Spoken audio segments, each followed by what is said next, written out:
Do I have your permission to share this video with my online DAT course, Corrective Techniques for Movement Dysfunction? Yes. Okay, so my first corrective technique for the push progression is I'm gonna start with the quadruped push back. When he's in this position, I'm gonna make sure that his hips are right over his knees, his toes are pointed, and his ankle and dorsiflexion. Then he's gonna apply a little bit of pressure to the ball behind him. Gonna make sure his wrists are right underneath his shoulder. And then by using the tactile use of the dowel, making sure that his shoulders, head, and sacrum all stay in line with the dowel. He's going to apply a little bit of pressure back, activating that core, making sure also that he continues to breathe normally. He can exhale when he releases the pressure, but just to make sure that he continues to breathe normally.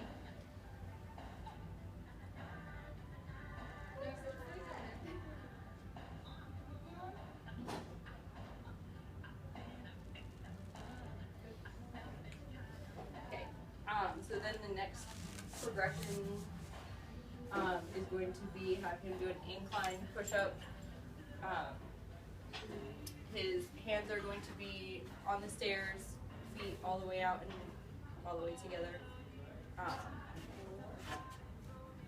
He's going to do 5 repetitions, making sure to first contract that core before he does the movement, so he's stabilizing the core before he does his distal movement. If they are unable to do this progression, he can be also on his knees doing the incline push-up. We just don't have something short enough for him to start with that. So after incline push-up is a floor push-up, just a regular normal push-up, I guess. So feet together, keeping that core tight, really making sure that he has good form, but is also being able to get all the way down to the floor.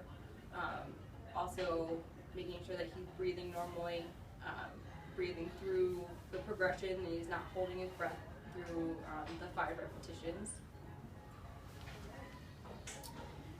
Next progression is the staggered push-up with his left arm up and his right arm back. We're giving that uneven, unstable base of support. So now his hands are actually providing most of the base of support during the movement.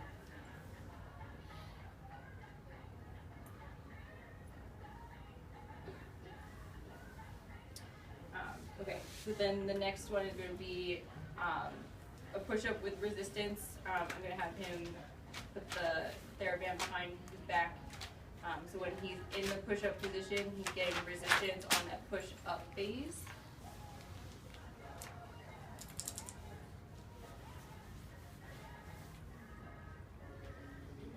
So when he's coming up, he's feeling the resistance from the TheraBand, and then he has to eccentrically control his body on the way down and not just fall down. Same thing, making sure he's breathing normally, as his core is engaged and set before he actually does the movement. So the next one is going to be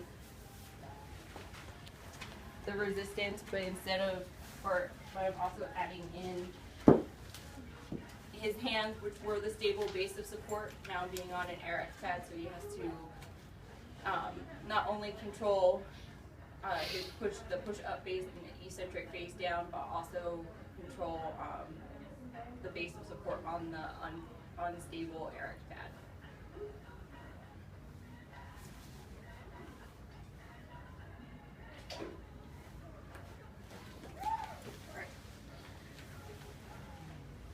Then we're going to move to having push up on one ball, both hands on the ball.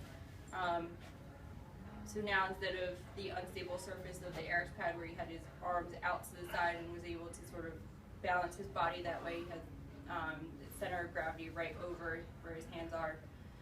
They have to stabilize his body over the ball that is moving and be unstable.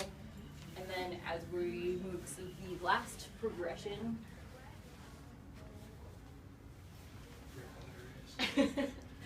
having him be on 2 balls,